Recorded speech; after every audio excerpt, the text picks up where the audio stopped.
안녕하세요, 뉴스반장입니다. 2일 일본의 한국에 대한 백색국가 제외 결정, 경제 도발, 아니 도발을 넘어 경제 침략이 시작된 건데요. 아베는 정말 상대를 너무 몰라도 몰랐습니다. 대한민국 문재인 대통령의 통쾌한 반격도 시작됐습니다. 아베의 군국주의 패권 망상에서 시작된 한국의 경제 침략, 얼마나 큰 패착이었는지 뼈아픈 교훈을 주기 시작했는데요. 되로 주고 말로 받아가는 게 무엇인지 제대로 보여주는 뼈 때리는 조치들이 쏟아져 나오고 있습니다. 그 첫 번째 대응이 한국의 백색 리스트에서 일본을 제외하는 거였습니다. 이 조치는 한국과 마찬가지로 한국에서 수입하는 원료의 의존도가 높은 OLED 패널 분야에서 적지 않은 수준의 피해를 입게 될 것으로 보이는데요. 정말 제대로 된 맞대응, 눈에는 눈, 이에는 이가 무엇인지 보여준 거죠. 이어 문재인 대통령의 일본에 대한 두 번째 대응 전략이 준비 중인데요. 이게 정말 대박, 압권입니다. 거기에 통쾌하기까지 한데요. 일본의 아킬레스건에 제대로 한 방 먹인 겁니다. 그 두 번째 전략이 바로 방사능이었습니다. 2일 관계 부처에 따르면 정부는 방사능 관련 안전조치를 강화하는 차원에서 일본의 관광, 식품, 폐기물 등의 안전조치를 강화한다는 계획을 유력하게 검토하고 있는 것으로 알려졌습니다. 일본이 화이트리스트 제외를 공식화한 만큼 우리들의 우려가 큰 방사능 관련 안전을 이번 기회에 강화한다는 의도인데요. 2011년 발생한 동일본 대지진 이후 후쿠시마를 중심으로 한 방사능 문제는 일본의 아킬레스건에 다름이 없었습니다.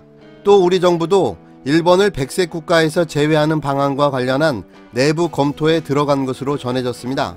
일본을 백색 국가에 해당하는 가 지역에서 제외해 개별 허가 등 수출 관리를 강화하는 절차를 시행하겠다는 건데요. 정부 내의 대응 체계도 강화됩니다. 일본 수출 규제에 대응한 관계장관회의와 경제활력대책회의를 병행 가동해 상시적 상황 점검 및 대응을 할 방침인데요. 별도의 소재, 부품, 장비, 경제력위원회 및 실무추진단도 신설됩니다. 대통령령 또는 훈령 개정을 통해 이번 달부터 설치 운영한다는 계획인데요. 소재, 부품, 장비 관련 기업의 애로사항을 해결하는 것에도 적극 지원에 나설 예정입니다. 기업과의 소통 확대 및 민관정 협의회 역시 가동됩니다. 민관과의 상시 소통 채널은 장관급 정부회의체와 협업을 하기 위해서인데요. 일본 수출규제 대책 민관정 협의체를 본격 가동하는 겁니다. 이는 민간, 정치권, 정부가 합심해 대응하기 위한 취지입니다. 한편 문재인 대통령은 이날 진행된 긴급 국무회의에서 일본 정부의 조치 상황에 따라 우리도 단계적으로 대응 조치를 강화해 나갈 것이라며 결코 바라지 않았던 일이지만 우리 정부는 일본의 부당한 경제 보복 조치에 대해 상응하는 조치를 단호하게 취할 것이라고 밝혔습니다. 이어 일본이 경제 강국이지만 우리 경제에 피해를 입히려 든다면 우리 역시 맞대응을 할 수 있는 방안들을 가지고 있다며 가해자인 일본이 적반하장으로 오히려 큰소리치는 상황을 결코 좌시하지 않겠다고 강조했습니다. 문재인 대통령과 우리 정부는 일본에 강력한 타격을 줄 수많은 카드들을 준비하고 있습니다. 특히 방사능, 일본에 있어서는 아킬레스건과 같은 이 방사능 문제를 집중적으로 공격할 것 같은데요. 아마 일본은 미치고 환장할 것 같습니다.